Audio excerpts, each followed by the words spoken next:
guys! Welcome back to my channel. It's me, Van! So guys, meron na naman tayong bagong video. And for today's video, gagawin natin ang DIY Facial Foaming Cleanser. Isa ka ba sa mahilig gumamit ng Kojic soap? At isa ba sa mga problema mo ay ang paggamit mo ng Kojic soap ay nagkakaroon ng stain o yung tulo-tulo after mong gamitin yung Kojic soap, nag-i-stay siya dun sa lagayan ng sabon?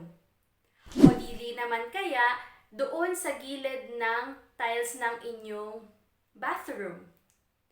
So, kung isa yan sa mga struggles, kung isa yan sa mga problema mo, well, nasa tamang channel ka.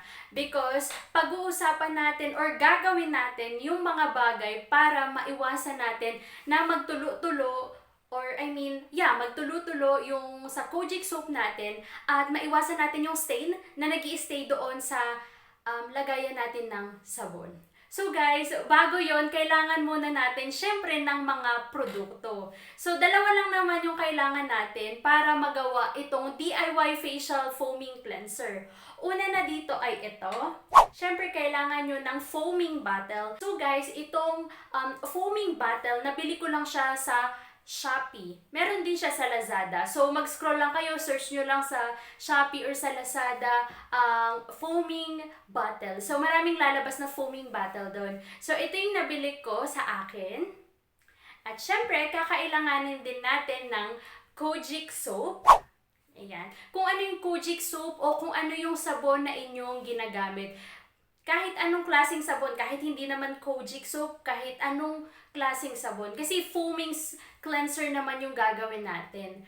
So, kung meron ka ng mga produkto na yan na ating magagamit sa DIY Facial Foaming Cleanser, mag-umpisa na tayo. So, ayan guys, kailangan natin ng ating Kojic soap, ng sangkalan at ng kutsilyo. Kailangan natin siyang hiwain ng mga maliliit para magkasya siya sa ating foaming bottle. Ayan, gawin nyo na lang or gayahin nyo na lang yung nakikita ninyo sa video. Ganyan ko siya kinat para magkasya siya sa ating foaming bottle. Hinati ko sa gitna at hinati ko ulit sa gitna. Depende sa inyo guys kung gusto ninyong ubusin yung Kojic soap na ilalagay natin sa ating foaming bottle. So, ang ginawa ko, kinalahati ko ang aking Kojic soap. Ayan. Sihiwain ko lang ulit. And then, after nyan, nahiwa ko na siya ng ganyan. Pag ganyan na siya karami at ganyan na yung pagkakahiwa nyo, kunin nyo na ang inyong foaming bottle. At yan, ang aking foaming bottle. Ilalagay ko isa-isa yung Kojic soap. Oh my gosh, nakaka-excite. Lalagay mo lang siya dyan. Pagkasyahin mo. Okay, ayan, lagay. Okay, pinagkasya ko lang siya ng maigi. Tapos, tutungo na tayo sa paglalagay ng tubig. By the way guys, yung ginamit kong tubig dito ay mineral water, purified water. Siyempre gagamitin natin siya sa ating mukha. So, I prefer to use purified water. Ayan, tapos hanggang dyan ko siya nilagyan ng tubig. So guys, sa part na to, dito na masusubok ang ating pasensya.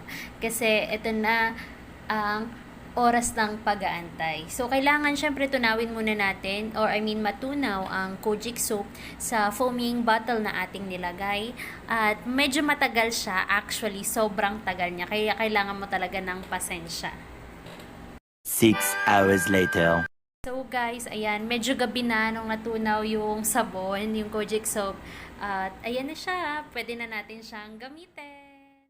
Ayan guys, so ganun lang kasimple kung paano natin gagawin ang ating DIY Facial Foaming Cleanser. So kung meron ka na yan, syempre kailangan subukan natin. Subukan na yan. So kailangan natin siyang subukan. Tapos ang kagandahan niya guys, kasi nga katulad ng pinakita ko sa inyo kanina, hindi na kayo mahihirapan. So ang kailangan nyo na lang gawin, ito siya. So i-press nyo lang siya. Tsaka by the way guys, yung razor niya, sobrang lambot lang sa mukha. So ayan, ipipress mo lang, ipapuff mo, tapos may lalabas na siya na foam. Tapos ayan, ilalagay mo na siya sa mukha mo. Tapos, gagawin mo lang. Tapos pwede ka pa mag-puff ulit.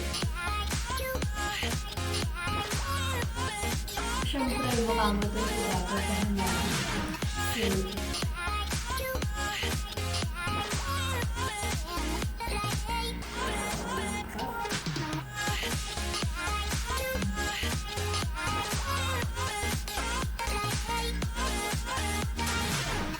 careful lang sa may eye area.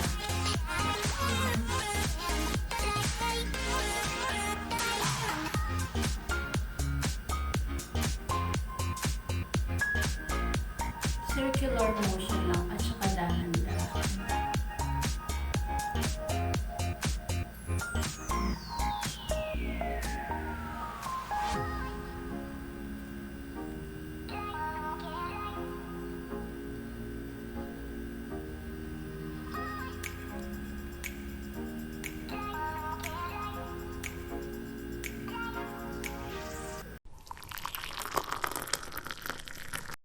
So guys, ang masasabi ko lang, what I love about this product is that yung product na to, itong foaming bottle na to, sobrang lambot ng bristles niya.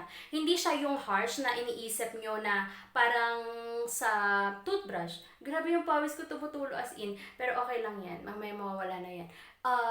Yun siya. Yun yung itsura ng kanyang product. Ganun siya. Tapos sobrang gaan niya. Ako, para sa akin, sobrang ganda niya gamitin kasi soft nga lang siya, hindi siya harsh, hindi siya katulad ng mga cloth na pag halimbawa naghilamos ka sa mukha tapos parang pag hinilod mo or ginamitan mo kapag nagpunas ka, hindi siya ganun. Sobrang soft lang ng bristles niya. Kaya mas nagustuhan ko rin siya at inaaraw-araw ko siyang gamitin, guys. Kasi nga ayoko na ng madumi, ayoko na madumi sa kube, ayoko madumi sa CR, ayoko madumi sa bathroom. Kasi kapag madumi, parang hindi ako nag-i-enjoy mag-skincare. So, kaya kailangan din naman kung gusto mong mag-skincare ka palagi, so kailangan ma-motivate mo rin yung sarili mo. So, kung yung hindi nakaka-motivate sa'yo ay yung maduming lagayan mo ng sabon, edi gumawa ka ng paraan. Everything has a solution naman Kailangan mo lang alamin kung ano yung possible na magiging solution. And good thing, marami ako napanood sa TikTok na about sa video na to, na maganda nga siyang gamitin kasi hassle-free, gaganon-ganon mo lang sa mukha mo. Tsaka mas malinis pa sa bathroom. So, ayun, sige, enjoy na ako mag-skincare lalo. So, yun lang. So, ganun. Kaya sobrang nag-enjoy ako sa product na to. So, kung susubukan mo siya, mag-comment ka dito sa video na to kung ano yung na-experience mo sa product na yon at kung ano pa yung mga pwede nating mas ma-improve. So, I hope na nakatulong itong video na to para sa iyo na mas mapadali ang ating buhay sa pag-aalaga ng ating mukha. Kasi naman alam natin, 'di ba, na skincare is life, lalo na tayo mahilig tayong mag-skincare. So, alam ko naman na mahilig kayo mag-skincare, kaya nga kayo napadpad sa channel ko. Pero by the way, baka hindi ka pa nakakapag-subscribe sa aking YouTube channel. Kung hindi ka pa nakakapag-subscribe sa aking YouTube channel, kindly click the subscribe button dyan sa baba ng aking pangalan. Makikita mo nakapula ang subscribe button. Pakiclick lang po ito. After mo i-click yan, may lalabas na bell. Pakipindot na rin po ito para lagi kang updated sa aking mga bagong upload na video.